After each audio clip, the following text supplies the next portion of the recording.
builders, welcome back to the channel. All right, so I'm closing out our May budget in this video. We spent a lot this month. We had celebrations this month, and it was very fulfilling. No spends. We had 6 no spends in the first week, 5 no spends in the second week, 5 no spends in the third week, and 1 no spend in the fourth week. So that is a total of 17 no spends for the month of May.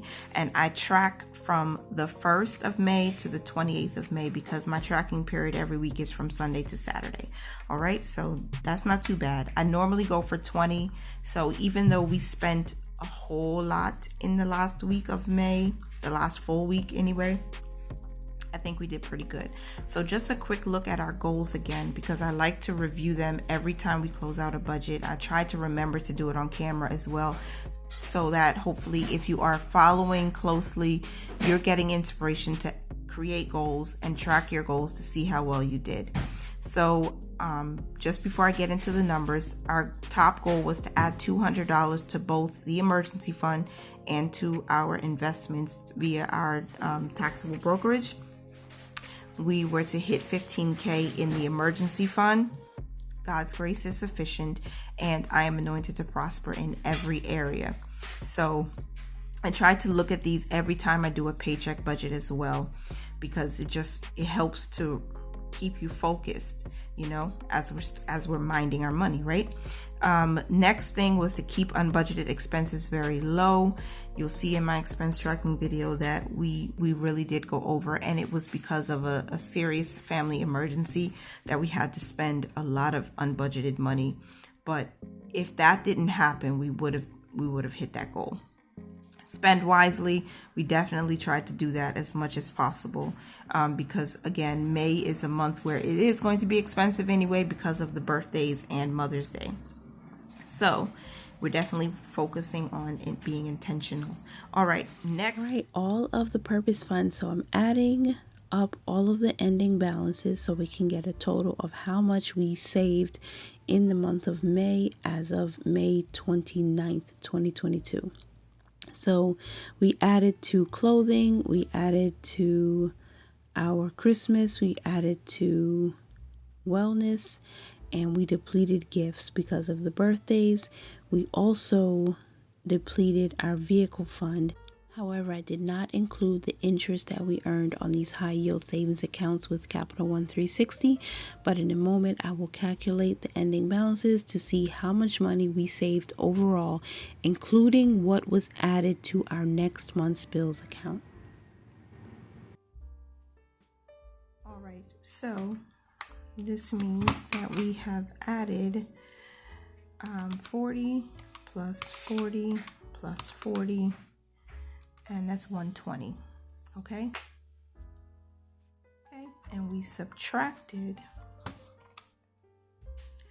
173.98 plus 107.80 plus 32 plus 106.90 for 20.68 cents. And then our ending balance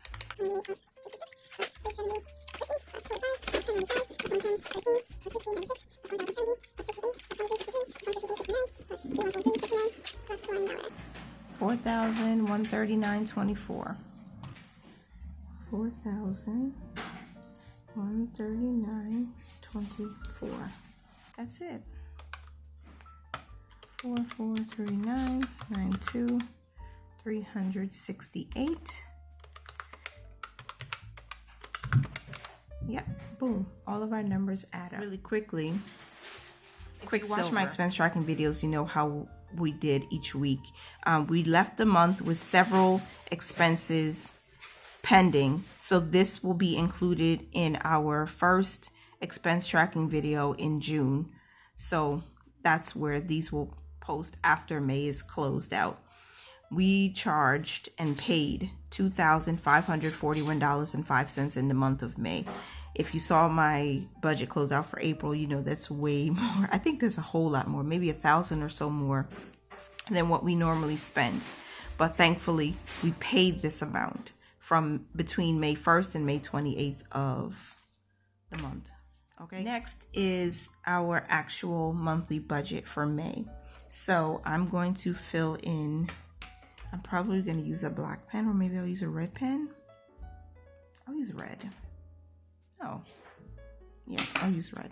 Red is bright and you'll probably see it. Okay, so the monthly bill section, this is the amount of money we plan to save in the month of May for next month's bills. I'm going to write in between here how much we actually saved for next month's bills, and that was $1,650. When we had extra money to put aside for the emergency fund, I decided to put that money there because we were trying to hit our month-end goal of getting 15K. So, and our bills in the month of May were less than we projected, which is awesome. So some of them were less than what was budgeted. So we expected our rent to be $1,200, and it was, because this doesn't change, it stays the same. The space isn't any bigger. There's nothing more to pay, right? It's what it is. Geico came out at $65.25, so that was a little bit more than budgeted, but not by much. And I'm sorry if I'm shaking the camera. I don't mean to. First Fruits, we did give a offering at the beginning of the month, and that was $60 as budgeted. Then our electricity bill came in less than expected. And just as a reminder, all of these amounts, this is what we paid from our next month's bills account, okay? So we didn't pull this from May's budget. We pulled it from what we saved in April. So electricity was $42.54. I'm glad it went down. Spectrum was $54.99. That doesn't change either. It's been the same. Well, it was a little bit less in previous months because they made an error on our bill, but I'm still grateful for this. The life insurances. Okay, life insurance policies came out to $68.38. So that's a little less than what we budgeted, but I always budget with whole numbers. Metro PCS came out at $94 as usual. This may be going up soon, depending on what we do with the line. We may be adding a line soon. National Grid was $171.74. Again, this is money that we pulled from our next month's bills account. It did not come from our May budget. All right, just so that's clear. So that total was $1,688.52. Okay, so we actually paid less than what we saved for in April. In April, to pay May's bills, we saved $2,250 because April was a golden month. So I'm grateful that we were able to save here, and then we have extra to roll over because it's just a game changer.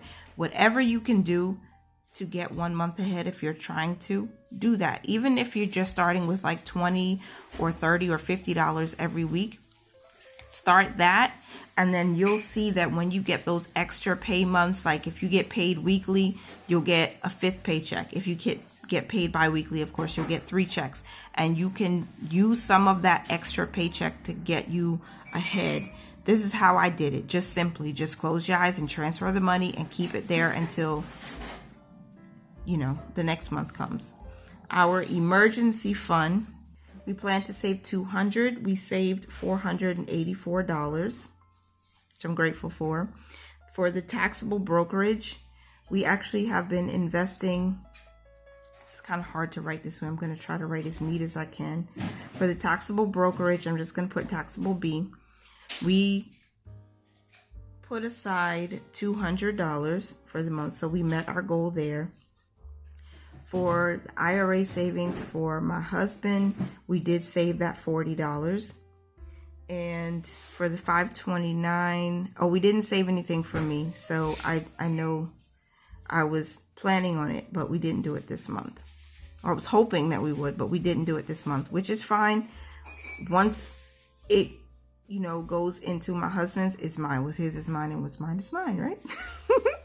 $7 went to my oldest 529. We actually did a little more, but not from the May budget. We actually sent more money to his 529 college plan from his savings.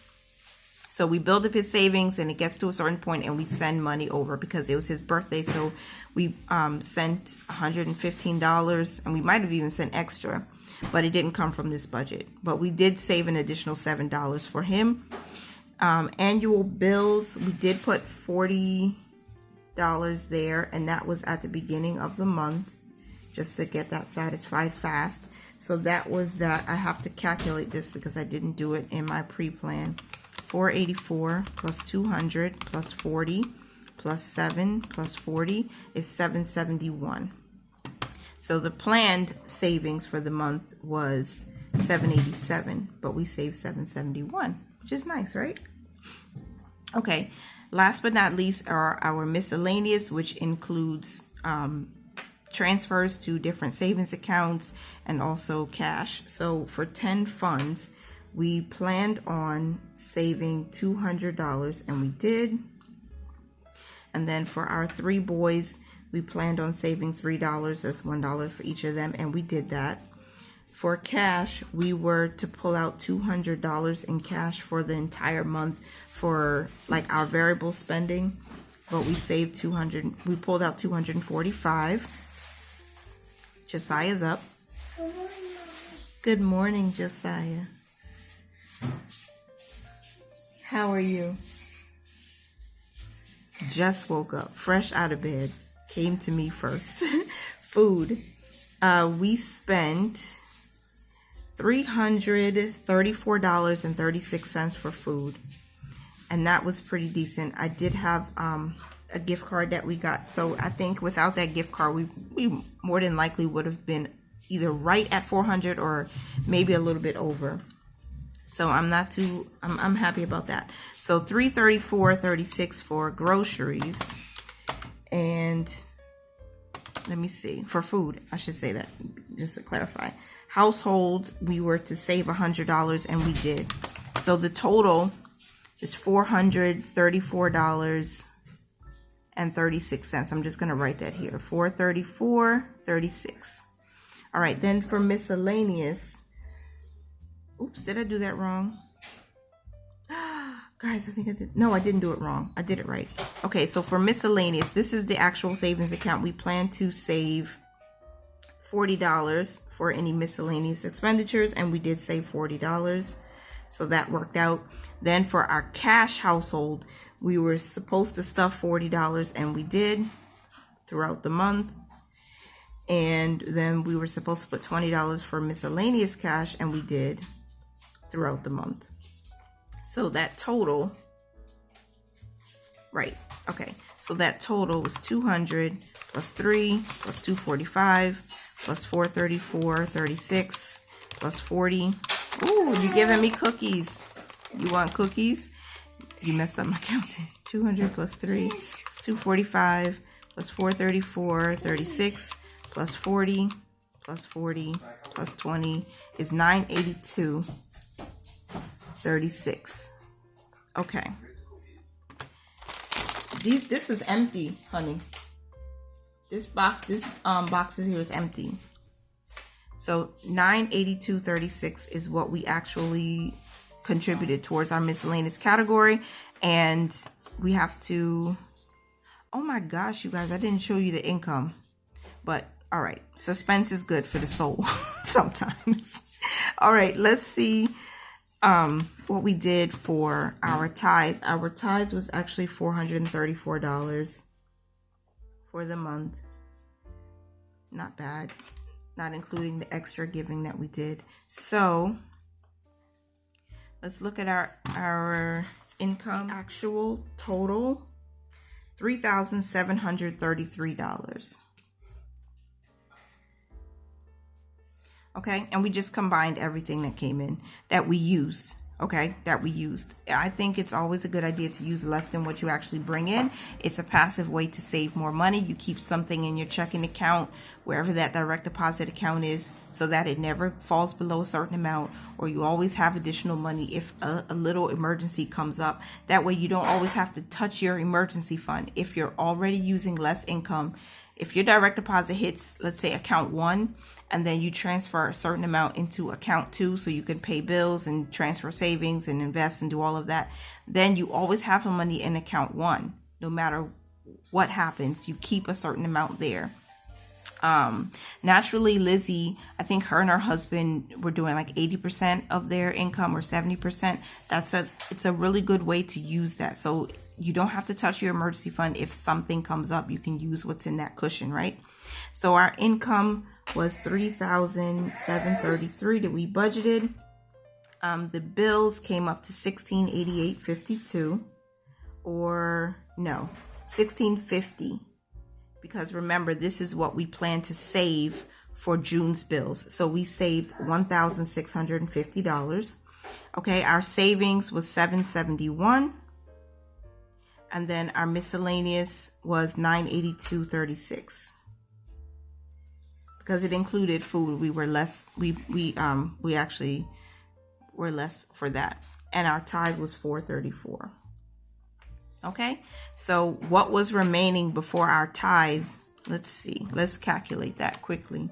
So we started with $37.33. We subtract the 16. How did I do this before? $1,650. I hope you're following me. Then we subtract the $771. Then we subtract the $982.36. And then $434. So we were over budget? That can't be right. $37.33 minus $1,650 minus $771 minus $982.36. Oh, well, we were over. Okay. I don't know why. Numbers don't lie, though. Okay. So $104.36. Okay. Well, there we go. All right. So that is how we broke that down. And next, which is last but not least, I need to look at our expense tracker. So this is how I broke this down. I normally do this a little bit differently, but today I decided to write out little boxes, draw little boxes, and do it like this. I hope that's okay for you guys. So again, the income was $3,733. That is $98 over what we actually budgeted, which is fine. And so we had given $434, which is $74 over what we budgeted. If we divide that by the income that we budgeted with, that's 11.6%. So 11.6% of our income went towards giving, our budgeted income. And then we have our savings. I hope you can still see the calculator. So our savings, nope, I have to move it. Savings was $527, okay? And that was $287 over what we planned. So that $527 divided into the budgeted income was 14.1%. So 14.1% of our income went towards savings. And then our investments, we invested $247. Even what we saved to be invested, we're including here. So 247 divided into the 3733 is 6.6%. So 6.6% went towards investments. We started with a cushion of $2.60 we ended with $386. So I'm grateful for that also. So $2.60 minus $386 means we added an additional $125.94 to our cushion, just by making sure that we don't overspend. So even with the money that we did spend and the credit card expenditures that we paid back, this is how we ended the month. So that is it, and that is all. I hope this video was more interesting and fun for you guys as it is for me to create. Like, I enjoy looking at the numbers. I enjoy looking to see what we did and how well we did. How did you do with your May budget? Were you over budget too, like we were? Because it looks like we were over by $104.36, remember? So, oh, you can't see that. We are over by 104.36. But overall, I think I'm just happy with the fact that we saved more towards next month's bills. So June is going to be pretty easy. And I'm praying that the grace of God that is sufficient will continue to show up for us in June, as I know it will, and I hope it does for you too. Thank you so much for watching. Please don't forget to give this video a thumbs up, and remember to mind your money, manage it well, and live your lives abundantly. Bye for now. One of the things I like to do is keep a cushion in my account. That means I have a set amount of money, at least $300, to take care of expenditures that we spend on the credit card that wasn't budgeted for. So, for example, if we go over our food budget, which is normally $400, then we have what's money in our cushion to go ahead and take care of it. So we can pay it off every single week and don't pay a dime in interest.